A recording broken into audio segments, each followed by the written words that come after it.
नमस्कार साथियों, स्वागत है आपका हमारे YouTube चैनल में। आज हम गढ़वाल के परमार या पंवार वंश के इतिहास के बारे में डिस्कस करने वाले हैं। इसके जो भी महत्वपूर्ण टॉपिक है दोस्तों, उनको हम यहाँ पर कवर करेंगे। तो यदि आप हमारे चैनल पर नए हो तो चैनल को सब्सक्राइब जरूर कीजिएगा, साथ ही साथ बेल आइकन को प्रेस कीजिएगा। और यदि आप हमारे टेलीग्राम चैनल से नहीं जुड़े हैं तो आप हमारे टेलीग्राम चैनल को यहाँ पर ज्वाइन कर सकते हो। टेलीग्राम चैनल की लिंक नीचे डिस्क्रिप्शन में दी हुई है, वहाँ से आप हमारे टेलीग्राम चैनल को यहाँ पर ज्वाइन कर सकते हो। और टेलीग्राम चैनल पर हम क्या है, डेली PDF वहाँ पे अपलोड करते हैं। तो चलिए साथियों, शुरू करते हैं आज का सेशन। वीडियो को क्या है, शुरू करने से पहले लाइक और शेयर जरूर कीजिएगा। गढ़वाल का परमार या पंवार वंश। चांदपुर गढ़ में परमार वंश या पंवार वंश की नींव पड़ी। ठीक दोस्तों, जो गढ़वाल का पंवार या परमार वंश है दोस्तों, ठीक है, उसकी जो नींव पड़ी थी वो कहाँ पे पड़ी थी? चांदपुर गढ़ी में। और दोस्तों जो चांदपुर गढ़ी है दोस्तों, ये क्या है, परमार राजाओं की क्या है, पहली राजधानी है। ठीक दोस्तों, यानी जो गढ़वाल के परमार वंश है दोस्तों, उसकी जो पहली राजधानी थी वो कहाँ पे स्थित थी? चांदपुर गढ़ी में। तो यहाँ से हमारा क्या एक महत्वपूर्ण क्वेश्चन बन जाता है। आगे बढ़ते हैं। पंवार वंश का आदि पुरुष कनकपाल है। यानी दोस्तों जो परमार वंश है दोस्तों, ठीक है, उस वंश की स्थापना क्या है, कनकपाल के द्वारा यहाँ पर की गई थी। आगे बढ़ते हैं। पंवार वंश का प्राचीनतम अभिलेख 1455 ईस्वी का राजा जगतपाल का मिला है। यह अभिलेख देवप्रयाग के रघुनाथ मंदिर से प्राप्त हुआ है।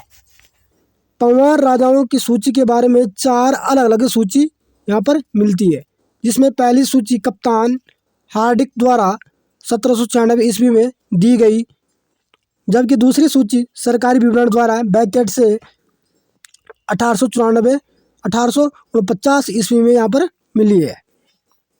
आगे बढ़ते हैं। एंटिकिसन द्वारा दी गई पंवार शासकों की सूची को अल्मोड़ा सूची कहा जाता है। ठीक है दोस्तों, जो इतिहासकार हुए हैं एंटिकिसन, ठीक है, उन्होंने जो पंवार शासकों की जो वंशावली की जो सूची दी है, ठीक है, उसको क्या है, उस सूची को क्या है, अल्मोड़ा सूची के नाम से यहाँ पर जाना जाता है। आगे बढ़ते हैं। बैकेट की सूची सर्वाधिक मान्य है क्योंकि यह सूची सुदर्शन शाह के सभागार ग्रंथ से मेल खाती है। ठीक है दोस्तों, तो जो बैकेट से जो सूची मिले दोस्तों, ठीक है, तो उस सूची का जो विवरण है वो क्या है, जो सुदर्शन शाह है दोस्तों, उनका जो सभासार ग्रंथ है दोस्तों, उससे वो मिलती जुलती है। इसलिए क्या है, जो बैकेट की सूची है उसको क्या है, सर्वाधिक मान्यता यहाँ पर मिलती है। आगे बढ़ते हैं। पंवार वंश में कुल 60 शासक हुए। ठीक है दोस्तों, पंवार वंश में कुल 60 राजा हुए जिन्होंने क्या है, अपना यहाँ पर गढ़वाल में अपना क्या है, शासन चलाया था। आगे बढ़ते हैं। गढ़वाल वर्णन पुस्तक के लेखक हरिकृष्ण रतूरी हैं। तो यहाँ से हमारा एक इम्पोर्टेंट फैक्ट बनता है, एक क्वेश्चन बनता है, जो क्या है, आगामी परीक्षा में इसकी बनने की यहाँ पर संभावना बन सकती है। तो जो गढ़वाल वर्णन पुस्तक है दोस्तों, उसके लेखक जो हैं वो कौन है? हरिकृष्ण रतूरी। तो हमको इसको क्या है, यहाँ पर याद रखना है कि गढ़वाल वर्णन पुस्तक के लेखक कौन है यहाँ पर? हरिकृष्ण रतूरी। आगे बढ़ते हैं। गढ़वाल जाति प्रकाश पुस्तक बाल कृष्ण शांति भट्ट की है। ठीक दोस्तों, जो गढ़वाल जाति प्रकाश पुस्तक है दोस्तों, इसके लेखक यहाँ पर कौन है? बाल कृष्ण शांति भट्ट। तो यहाँ से भी क्या हमारे एक महत्वपूर्ण क्वेश्चन बनता है। तो बैकेट के अनुसार जो दोस्तों क्या है, जो सूची मिले दोस्तों, ठीक है, जो क्या है, मेल खाती है सुदर्शन शाह के सभागार ग्रंथ से। तो उसके हिसाब से क्या है, पंवार वंश में क्या है, टोटल यहाँ पर 60 राजा हुए हैं। आगे बढ़ते हैं। राजा कनकपाल। ठीक दोस्तों, राजा कनकपाल के बारे में थोड़ा जान लेते हैं। 19वीं शताब्दी में गढ़वाल में 52 ठकुरी राजाओं का शासन था। ठीक है दोस्तों, जिसमें से एक चांदपुर गढ़ था जिसका राजा भानु प्रताप था। ठीक दोस्तों, यानी दोस्तों क्या है, अजयपाल जब गढ़वाल का राजा बनता है, उससे पहले दोस्तों क्या है, गढ़वाल में क्या है, 52 क्या थे, अलग अलग ठकुरी राजाओं का शासन था। ठीक है दोस्तों, तो यहाँ पर जब 52 ठकुरी राजाओं का शासन था, तो इनको क्या है, उस समय गढ़ कहा जाता था। तो हम ये मान सकते हैं कि गढ़वाल पहले क्या है 52 गढ़ों में क्या यहाँ पर अलग अलग विभाजित था। ठीक है दोस्तों, उनमें से क्या है एक गढ़ क्या था हमारा चांदपुर गढ़, वो जिसका जो राजा था वो कौन था भानु प्रताप था। ठीक है दोस्तों, भानु प्रताप का दूसरा नाम क्या है सोनपाल। कौनपुर गढ़ को कनकपाल का गढ़ माना जाता है। ठीक है दोस्तों, आगे बढ़ते हैं। हरिकृष्ण रतूड़ी व एंट किशन के अनुसार कनकपाल धार नगरी गुजरात से चांदपुर गढ़ तीर्थ यात्रा पर आए थे। ठीक है दोस्तों, यानी दोस्तों जो कनकपाल थे दोस्तों पंवार वंश के संस्थापक, वो क्या है धार नगरी गुजरात से क्या है चांदपुर गढ़ गढ़वाल में यहाँ पर क्या है तीर्थ यात्रा पर यहाँ पर आए थे। तो वहाँ पे क्या है वो सोनपाल से मिलते हैं। ठीक है दोस्तों, और सोनपाल क्या करते हैं कनकपाल से क्या है अपनी पुत्री का यहाँ पर विवाह करवाते हैं। ठीक है, उसके बाद पातीराम ने अपनी पुस्तक गढ़वाल एंशिएंट एंड मॉडर्न में लिखा है कि कनकपाल मालवा से यहाँ आए थे। तो अलग अलग इतिहासकारों का अपना अपना मत है। ठीक है, जैसे हरिकृष्ण रतूड़ी व एंट किशन के अनुसार कनकपाल कहाँ से आए थे धारनगर गुजरात से आए थे। लेकिन पातीराम की जो अपनी एक पुस्तक है उनकी गढ़वाल एंशिएंट एंड मॉडर्न में, ठीक है, उसमें वो बताते हैं कि जो कनकपाल है वो कहाँ से आए थे मालवा से यहाँ पे गढ़वाल में आए थे। आगे बढ़ते हैं। कुछ इतिहासकारों के अनुसार कनकपाल गुजर देश से यहाँ आए थे। गुजरात एवं मालवा का कुछ भाग गुजर देश में पड़ता है। ठीक है, और कुछ इतिहासकार के उनका मानना क्या है कि जो कनकपाल है वो कहाँ से आते हैं गुजर देश से आते हैं। ठीक है दोस्तों, कन्हैयालाल मणिकलाल मुंशी द्वारा रचित पुस्तक the glory that was Gurjar में मालवा गुजरात के भाग को गुज्जर देश यहाँ पर बताया गया है। ठीक है दोस्तों, आगे बढ़ते हैं। गुज्जर प्रदेश से कनकपाल के आने का प्रमाण आदि बद्री मंदिर की रचना शैली है जो गुजरात के सोलंकी मंदिरों की भांति है। कनकपाल ने चांदपुर गढ़ में परमार वंश की नींव 888 ईस्वी में रखी। स्थिति के संबंध में इतिहासकारों के यहाँ पर अलग अलग मतभेद हैं। परमार वंश की स्थापना तिथि के संबंध में मतभेद, तो अलग अलग इतिहासकारों की दोस्तों क्या है अलग अलग मतभेद हैं यहाँ पर। हरिकृष्ण रतूड़ी गढ़वाल का इतिहास में परमार वंश की नींव 1888 ईस्वी लिखते हैं, जबकि दूसरी पुस्तक गढ़वाल वर्णन ने उस तिथि का खंडन करते हुए 688 ईस्वी यहाँ पर लिखते हैं। ठीक दोस्तों, आगे बढ़ते हैं। भक्त दर्शन ने परमार वंश की नींव 1888 ईस्वी लिखा है। राहुल संस्कृत्यान परमार वंश का आदि पुरुष अजय बाल को यहाँ पर मानते हैं। ठीक है दोस्तों, यानी जो राहुल संस्कृत्यान है दोस्तों, ठीक है दोस्तों, वो कनकपाल को न मान के किसको मान रहे हैं परमार वंश का आदि पुरुष अजय पाल को मानते हैं। अजय पाल को ये इसलिए मानते हैं क्योंकि अजय पाल ने क्या है अपने शासन काल के दौरान क्या है जो 52 गढ़ थे गढ़वाल में अलग अलग उनको क्या है जीत कर क्या है गढ़वाल का यहाँ पर एकीकरण किया था। आगे बढ़ते हैं।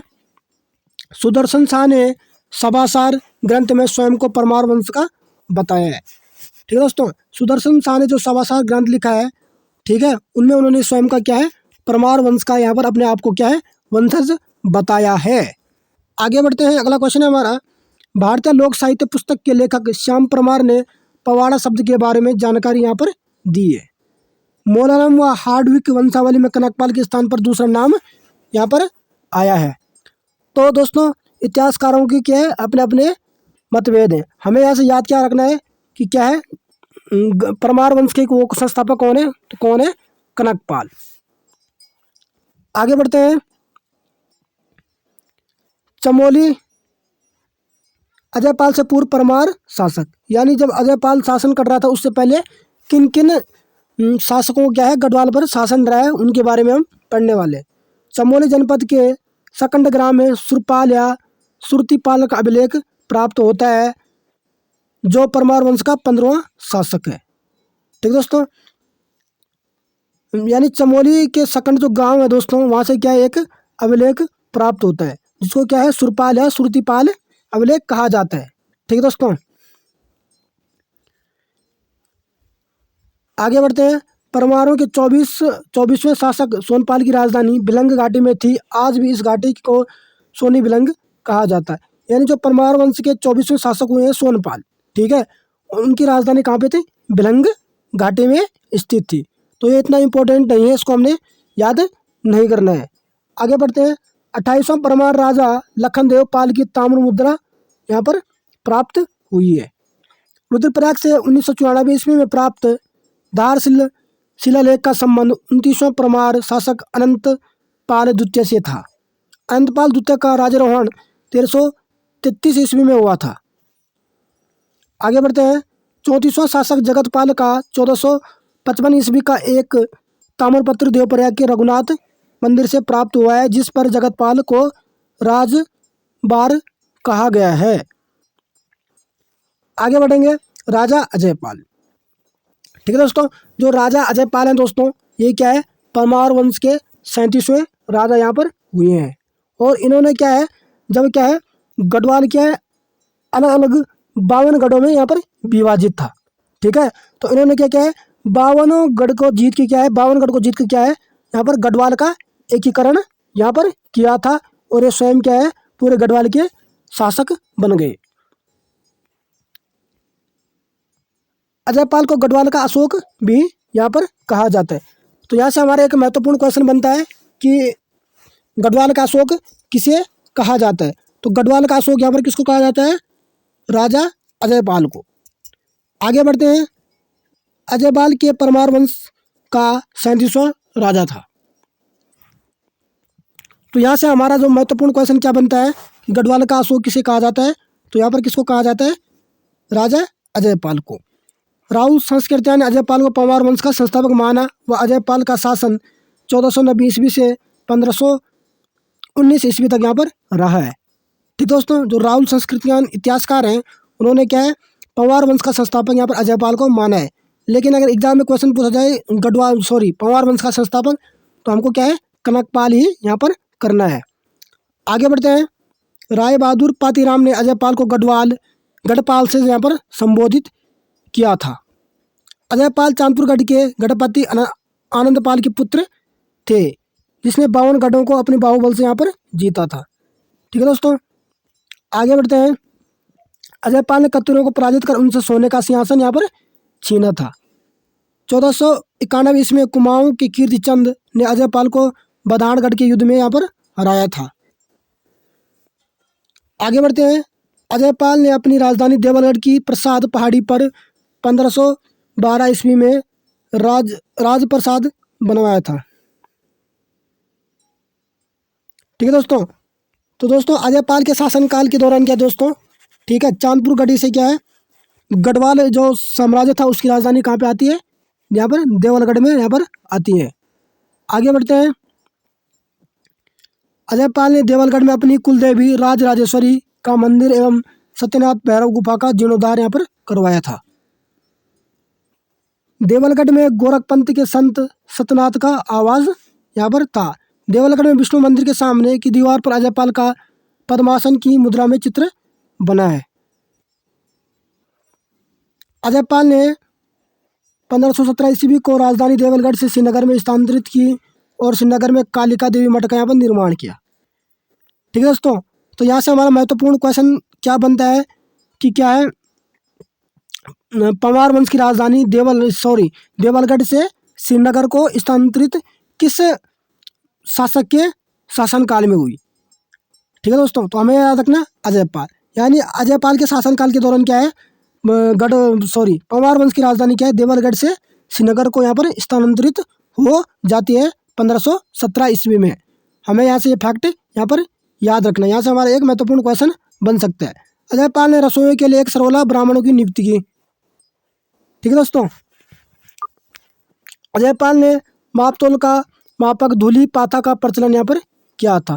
ठीक है दोस्तों, तो ऐसा हमारा महत्वपूर्ण क्वेश्चन क्या बनता है कि सरोला ब्राह्मणों की नियुक्ति किस परमार शासक ने की थी। तो किसने की थी, अजयपाल ने। आगे बढ़ते हैं। अजयपाल को गढ़वाल का अशोक, गढ़वाल का बिस्मार्क एवं गढ़वाल का नेपोलियन भी कहा जाता है। तो यहाँ से हमें ये फैक्ट याद रखने हैं। ठीक है दोस्तों, गढ़वाल का अशोक, गढ़वाल का बिस्मार्क और गढ़वाल का नेपोलियन किसको कहा जाता है यहाँ पर, अजयपाल को। आगे बढ़ते हैं। प्रोफेसर अजय सिंह रावत ने अजयपाल की तुलना मौर्य सम्राट अशोक से की है, जबकि कवि भरत ने मानवोदय काव्य में अजयपाल की तुलना कृष्ण, भीम, कुबेर और इंद्र से यहाँ पर की है। आगे बढ़ते हैं। अजयपाल गोरखनाथ पंत का अनुयायी था और गोरखनाथ पंत के अनुयायी भृतहरि व गोपीचंद थे। तो यहाँ से हमारा महत्वपूर्ण क्वेश्चन बनता है कि गोरखनाथ क्या है, सॉरी अजयपाल क्या है, गोरखनाथ पंत के यहाँ पर अनुयायी थे। आगे बढ़ते हैं। नवनाथ कथा एवं गोरक्ष सतवांजरल ग्रंथ में अजयपाल को गोरखनाथ संप्रदाय के 84 सिद्धों में से एक सिद्ध यहाँ पर माना जाता है। सामरिक ग्रंथ डॉक्टर सुरवीर सिंह का हस्तलिखित ग्रंथ है, जो ग्रंथ तंत्रिका विद्या पर यहाँ पर आधारित है। सामरिक ग्रंथ में अजयपाल को आदिनाथ कहा गया है। ठीक दोस्तों, तो यहाँ से हमारा महत्वपूर्ण क्वेश्चन बन सकता है कि अजयपाल को आदिनाथ किस ग्रंथ में कहा गया है। तो हमें याद रखना है सामरिक ग्रंथ में। सामरिक ग्रंथ में क्या है, अजयपाल को क्या है, आदिनाथ यहाँ पर कहा गया है। अजयपाल की मृत्यु 1519 ईस्वी में हुई।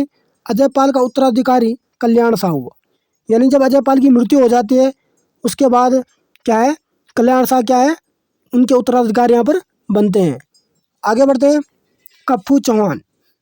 कप्पू चौहान उपगढ़ के सरदार थे। ठीक है दोस्तों, कप्पू चौहान स्वयं के लिए कहता था कि मैं पशुओं में सिंह और पक्षियों में गरुड़ के समान है।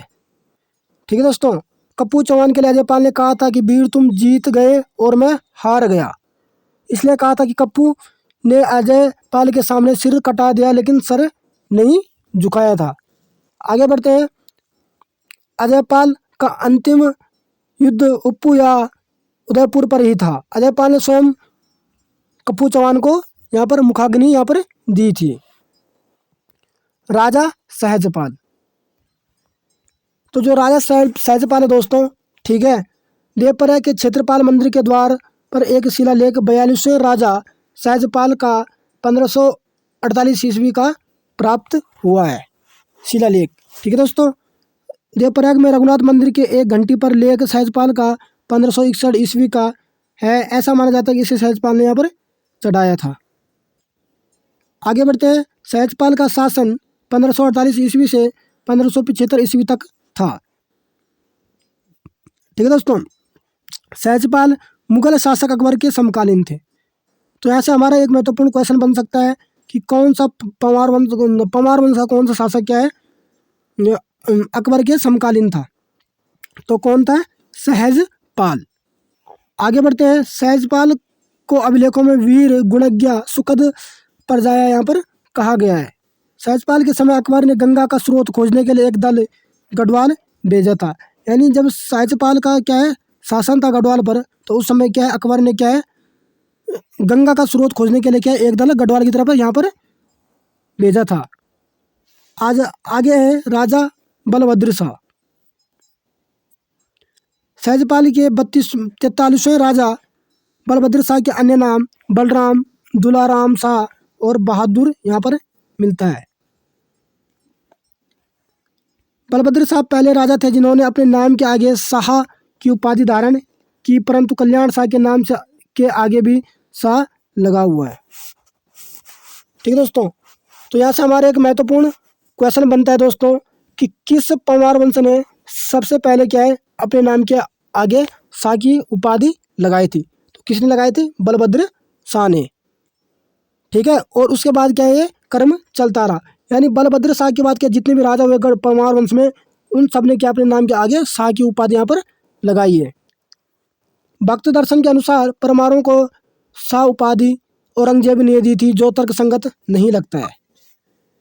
ठीक है दोस्तों, जो भक्त दर्शन ग्रंथ है दोस्तों, उसके अनुसार क्या है उसमें इसका उल्लेख किया गया है कि परमार वंश के जो राजा थे उनको क्या है शाह की उपाधि किसके द्वारा दी गई थी, औरंगजेब के द्वारा। शाह उपाधि के बारे में अनेक मतभेद हैं, कोई भी तर्क इस बारे में सटीक नहीं है, मगर ये कह सकते हैं कि बलभद्र शाह के बाद ही क्रमागत शाह उपाधि का प्रयोग हुआ था। तो हमने पहले इस चीज़ का जिक्र कर दिया है कि यहाँ से हमारा एक महत्वपूर्ण क्वेश्चन क्या बनेगा कि किस पंवार वंश के शासक ने सबसे पहले क्या है अपने नाम के आगे शाह की उपाधि लगाई थी।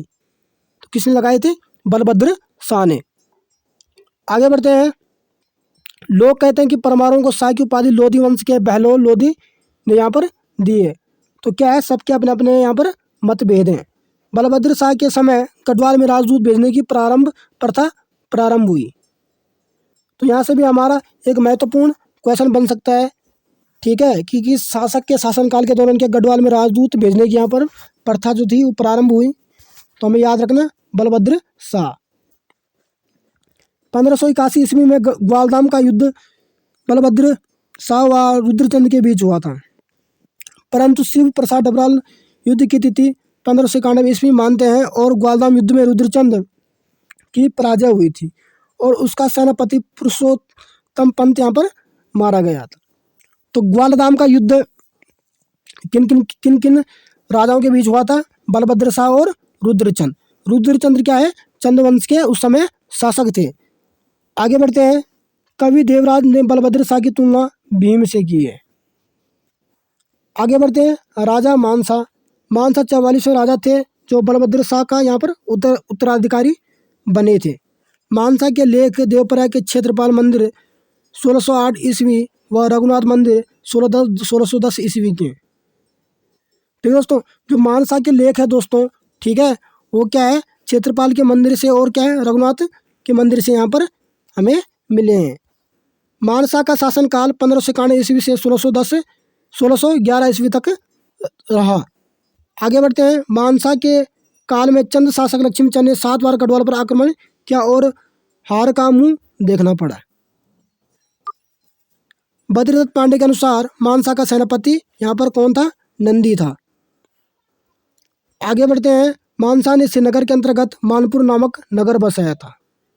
तो मानपुर नामक जो नगर है दोस्तों, उसकी स्थापना किसके द्वारा की गई थी? मानसा के द्वारा। यहाँ पर आगे बढ़ते हैं। मानसा ने पश्चिम में तिब्बत का दावा प्रांत जीता, जिसका राजा मानसिंह को कर के रूप में 1.25 शेर सोना एवं 4 सिंग वाला मेंढा देता था। मानसा के दरबार में कवि भरत रहता था, जिसने मानवद्वीप काव्य की यहाँ पर रचना की थी संस्कृत भाषा में। तो यहाँ से भी हमारा महत्वपूर्ण क्वेश्चन बनता है कि मानवद्वीप काव्य की रचना किसने की थी? तो किसने की थी? कवि भरत ने। अगला है। मानवद्वीप काव्य में मानसा को सूर्य के समान तेजस्वी और राजा बलि के समान दानवान बताया गया है। कवि भरत को मुगल बादशाह जहांगीर ने ज्योतिकराय की उपाधि दी और कवि भरत ने जहांगीर विनोद नामक यहाँ पर रचना की थी। आगे बढ़ते हैं। मानसा ने देवलगढ़ के गौरजा मंदिर में स्वर्ण कलश भेंट यहाँ पर किया था। The early travels in India पुस्तक में फॉस्टर ने यूरोपीय यात्री विलियम की 1608 ईस्वी से 1611 तक ईस्वी की यात्रा का यहाँ पर वर्णन किया है। आगे बढ़ते हैं। फॉस्टर ने मानसा का जिक्र करते हुए कहा है कि गढ़वाल का प्रतापी राज्य गंगा एवं यमुना के बीच फैला हुआ है, जिसकी राजधानी श्रीनगर है। वहाँ का शासक सोने के बर्तन में भोजन करता है। मानसा अकबर व जहांगीर के समकालीन थे और उसके समय चंद राजा लक्ष्मणचंद था। जीतू बगड़वाल बगुड़ी गांव टिहरी का रहने वाला था, जिसके पवाड़े आज भी गढ़वाल में प्रचलित हैं। जीतू बगड़वाल के पिता गरीबाबाई व माता सुमेरु थी। जीतू बगड़वाल के समय देवलगढ़ का शासक मानसा था, जिसने उसे भोट क्षेत्र का फौंदर यहाँ पर नियुक्त किया था। बगोड़ी के सेरा में जीतू को उसके बैलों सहित आंचलों ने यहाँ पर हर लिया था। आगे बढ़ते हैं। राजा श्याम शाह का शासनकाल 1611 ईस्वी से 1630 ईस्वी तक रहा था। यानी मानसा के बाद कौन बनते गढ़वाल के राजा? श्याम शाह। 45वां राजा श्याम शाह का उल्लेख जहांगीरनामा में मिलता है, जिसमें कि जिक्र मिलता है कि मुगल दरबार ने श्रीनगर शासक श्याम शाह को घोड़े व हाथी उपहार स्वरूप भेंट किए थे। आगे बढ़ते हैं। श्याम शाह की मुगल बादशाह जहांगीर से भेंट का वर्णन है। श्याम शाह पहला परमार शासक था, जिसका चित्र यहाँ पर मिलता है। आगे बढ़ते हैं। श्याम शाह ने भी दावा प्रांत जीतकर वहाँ के शासक से 1 शेर स्वर्ण चूर व 1 चंवर गाय कर के रूप में प्राप्त करता था। आगे बढ़ते हैं। श्याम शाह के समय सती प्रथा का उल्लेख मिलता है, जिसमें श्याम शाह की मृत्यु के पश्चात उसकी 60 रानियां यहाँ पर सती हुई। श्याम शाह के राजगुरु कवि शंकरदेव थे। इन्होंने वास्तु शिरोमणि ग्रंथ यहाँ पर रचना की थी। तो वास्तु शिरोमणि जो ग्रंथ था, उसकी रचना कौन करते हैं यहाँ पर? शंकर देव। तो यहाँ से भी क्या हमारे एक महत्वपूर्ण क्वेश्चन बन सकता है। श्रीनगर में श्यामशाही बाग बनवाया और श्यामशाह को बिलासी राजा की उपमा दी गई। श्यामशाह ने सिलसारी नामक ग्राम में भूमि का कुछ अंश शिवनाथ जोगी को दान में यहाँ पर दिए थे।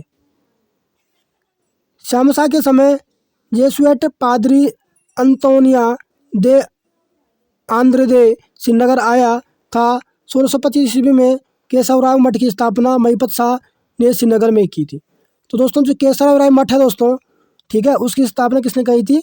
महिपति शाह ने करी थी। केशवराव मठ के द्वार पर उत्कीर्ण लेख में महिपत शाह का नाम आता है। इससे लगता है कि परिवार में श्रेष्ठ होने के नाते इसका निर्माण महिपत शाह ने यहाँ पर करवाया था। देवलगढ़ में सत्यनाथ मंदिर का जीर्णोद्धार 1626 में हुआ था। हरिकृष्ण रतूड़ी ने श्यामशाह के राज्यकाल की अंतिम अवधि 1629 ईस्वी बताई। ठीक है दोस्तों। पादरी एजवेड़े ने 1631 ईस्वी को श्रीनगर में गणनरेश का दाह संस्कार देखा था, जो संभवतः श्यामशाही था। आगे बढ़ते हैं। राजा महिपत शाह।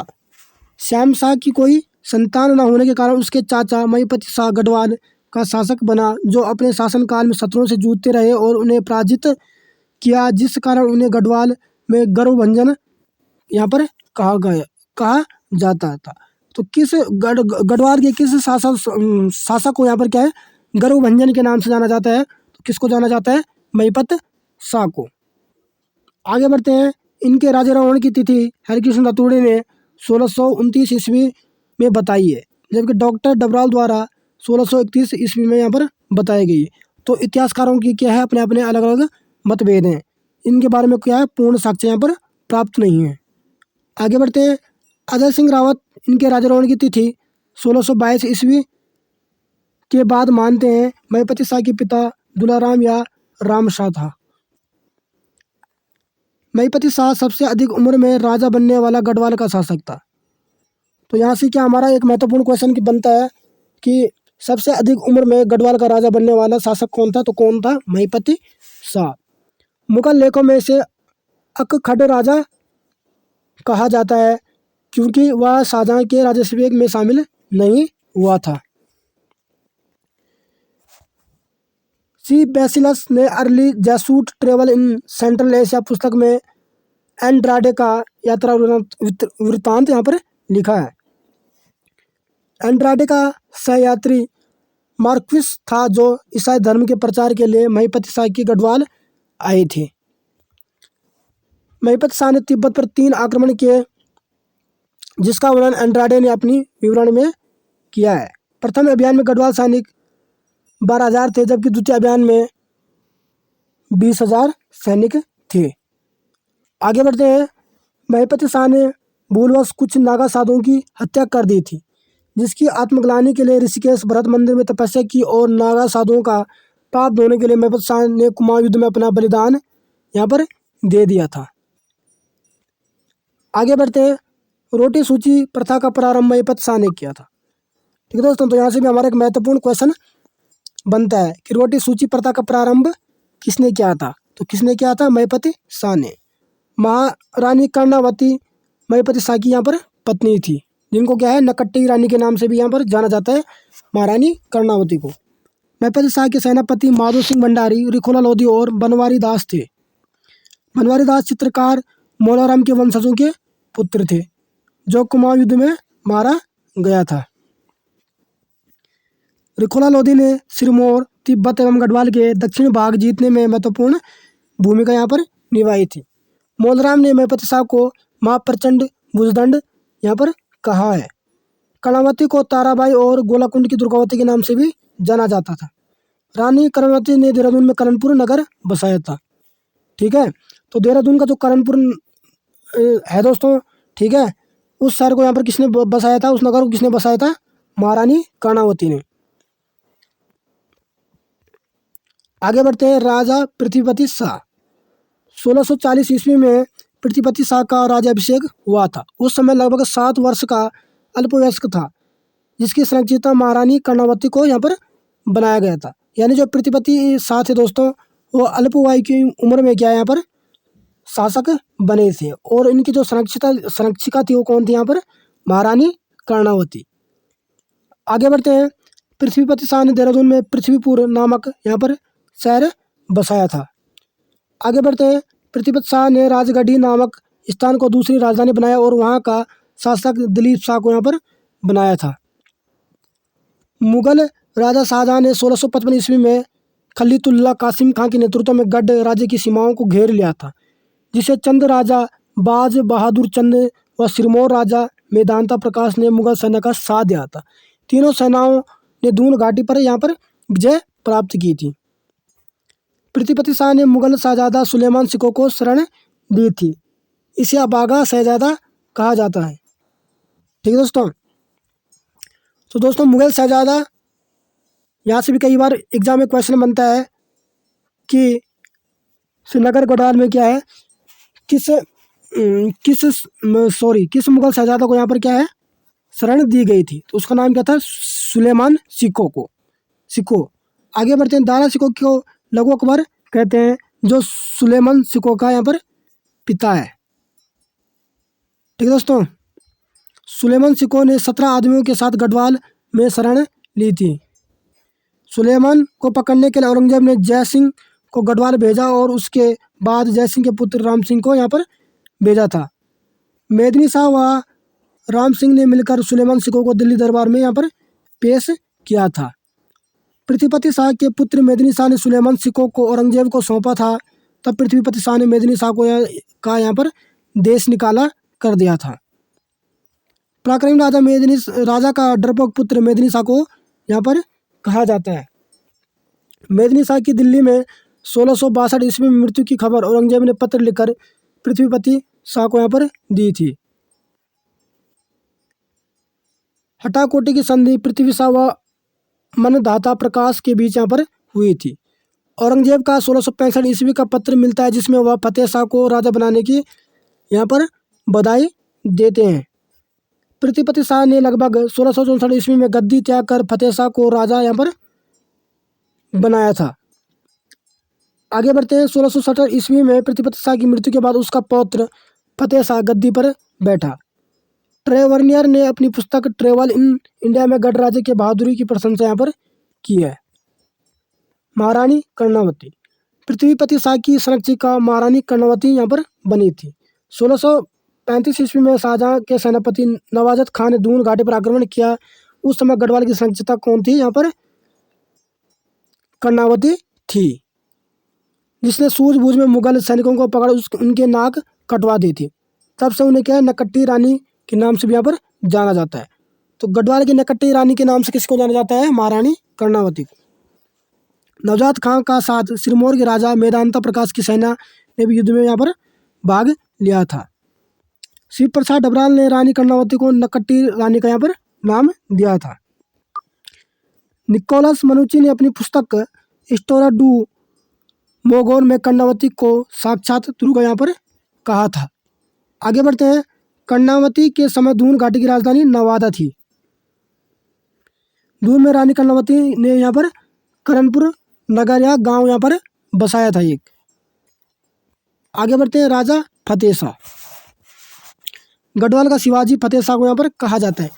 दोस्तों यहाँ से भी हमारे एक महत्वपूर्ण क्वेश्चन बन सकता है कि गढ़वाल का शिवाजी किसको कहा जाता है? तो किसको कहा जाता है यहाँ पर? फतेह शाह को यहाँ पर गढ़वाल का शिवाजी कहा जाता है। फतेह शाह का गुरु गोविंद सिंह की भांति घोड़े पर बैठा चित्र मिलता है। चित्र में उनकी उम्र 33 वर्ष यहाँ पर लिखी गई है। हरिकृष्ण राठौड़ के अनुसार फतेह शाह की संरक्षिका राजमाता कटोची थी। मतीराम ने फतेह शाह के समय को गढ़वाल का स्वर्णकाल कहा है। तो दोस्तों यानी गढ़वाल का स्वर्णकाल किसके शासनकाल को यहाँ पर कहा जाता है? तो फतेह शाह के शासनकाल को यहाँ पर क्या है? गढ़वाल का स्वर्णकाल कहा जाता है। गुरु बिलास के अनुसार बैंगनी का युद्ध गुरु गोविंद सिंह व फतेह शाह के बीच में क्या है? 1689 ईस्वी में यहाँ पर हुआ था। फतेह शाह के सम्मान में उसकी तलवार एवं हथियार कई वर्षों तक दावा के किले में यहाँ पर रखे गए थे। आगे बढ़ते हैं। बैंगनी युद्ध का कारण सिरमौर के राजा मेदिनी प्रकाश से गुरु की मित्रता या के विवाह के अवसर पर गुरु के उपहारों को लौटाना रहा होगा। बैंगनी के युद्ध का वर्णन गुरु गोविंद सिंह ने अपनी आत्मकथा विचित्र नाटक में यहाँ पर की है। आगे बढ़ते हैं। फतेह शाह ने अपनी पुत्री का विवाह बिलासपुर के राजा भीमचंद के पुत्र से यहाँ पर किया था। मेमोयर्स ऑफ देहरादून के लेखक RC विलियम्स हैं। मेमोयर्स ऑफ देहरादून में लिखा है कि फतेह शाह ने सहारनपुर पर आक्रमण किया और फतेहपुर नामक नगर यहाँ पर बसाया था। फतेह शाह को गढ़वाल का अकबर भी कहा जाता है। ठीक है दोस्तों, तो फतेह शाह को क्या है, गढ़वाल का शिवाजी, और फतेह शाह के शासनकाल को क्या है, गढ़वाल का स्वर्णकाल भी यहाँ पर कहा जाता है। और फतेह शाह को क्या है, गढ़वाल का अकबर भी यहाँ पर कहा जाता है, क्योंकि अकबर की भांति फतेह शाह के दरबार में भी नवरत्न थे। फतेह शाह ने समुद्रगुप्त की भांति मुद्रा लेख लिखवाया था यहाँ पर। फतेह शाह नाथपंथी संत बालकनाथ के से अधिक प्रभावित एवं अनुयायी थे। ठीक है, जो फतेह शाह थे यहाँ पर क्या थे, संत बालकनाथ के अनुयायी यहाँ पर थे वो। फतेह शाह ने गुरु राम राय को अपने दरबार में बुलाया और देहरादून में गुरुद्वारा बनाने में यहाँ पर मदद की थी। फतेह शाह ने गुरुद्वारा की आय हेतु 3 ग्राम खुड़बड़ा, राजपुर, चामासारी दान में दिए थे, जबकि फतेह शाह के पौत्र प्रदीप शाह ने 4 गांव छायावाला, भुजनवाला, पंडित वारी और घाटवाला गुरुद्वारा को यहाँ पर दान किए थे। मौलाराम के अनुसार फतेह शाह का उत्तराधिकारी यहाँ पर उपेंद्र शाह था। उपेंद्र शाह ने लगभग 1 वर्ष तक शासन किया, जो परमार वंश का सबसे कम कार्यकाल था। उपेंद्र शाह की मृत्यु पावली के दिन यहाँ पर होती है। भक्तदर्शन एवं वाल्टन फतेह शाह का उत्तराधिकारी दिलीप शाह को मानते हैं, जिसका स्पष्ट कोई यहाँ पर साक्ष्य प्राप्त नहीं हुआ है।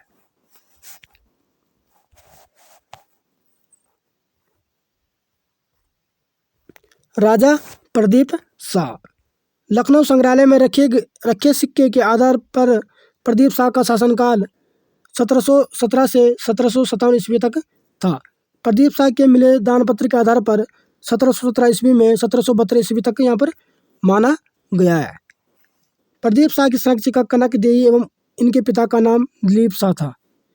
डॉक्टर डोबरा के अनुसार प्रदीप शाह के समय मंत्रियों का सशक्त गुट था, जिसमें पुरिया नैथानी का नाम यहाँ पर मिलता है। प्रदीप शाह का दीवान रघुपति चौथा था और प्रदीप शाह के वजीर का नाम चंद्रमणि डंगवाल और रंगी बिष्ट यहाँ पर था। प्रदीप शाह की बख्शी विद्याधर डोभाल थे यहाँ पर। प्रदीप शाह का दरबारी कवि मेधाकर शर्मा था, जिसने रामायण प्रदीप की रचना यहाँ पर की थी।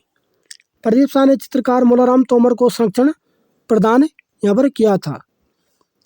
प्रदीप शाह ने दून की राजधानी नवादा से हटाकर धामूवाला कर दी थी।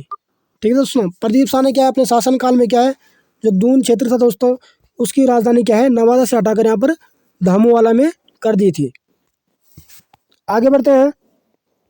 प्रदीप शाह के समय दरबारी सैनिकों में 5 भाई कठैतों का नाम आता है, जो सादर सिंह कठैत के पुत्र थे, जिनका वध पौड़ी के पंच भैया खाल में किया गया था।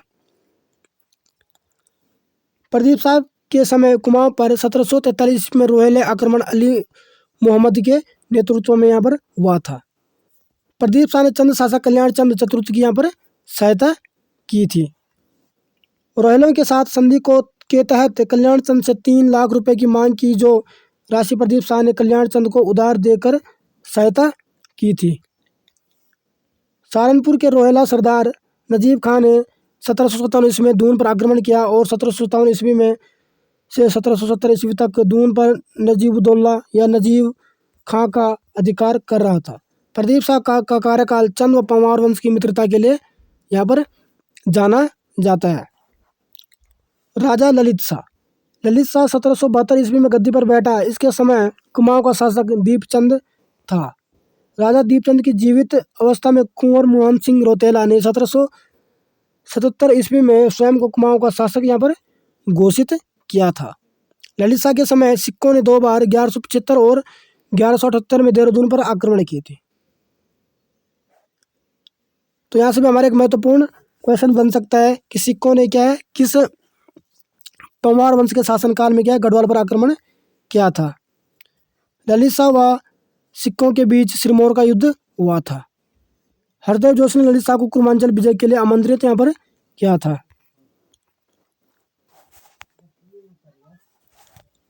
बग्वाली पोखर का युद्ध भी 1779 में ललित शाह व मोहन सिंह के बीच हुआ था और ललित शाह ने कुमाऊं पर आक्रमण किया और मोहन सिंह युद्ध से भाग गया था। यहाँ पर ललित शाह ने प्रद्युम्न शाह को कुमाऊं की गद्दी पर बैठा दिया और हर्षदेव जोशी को प्रद्युम्न शाह का प्रधानमंत्री नियुक्त यहाँ पर किया था। प्रद्युम्न शाह ने अपने आप को दीपचंद का दत्तक पुत्र घोषित किया, जबकि प्रद्युम्न शाह डोटली रानी का यहाँ पर पुत्र था।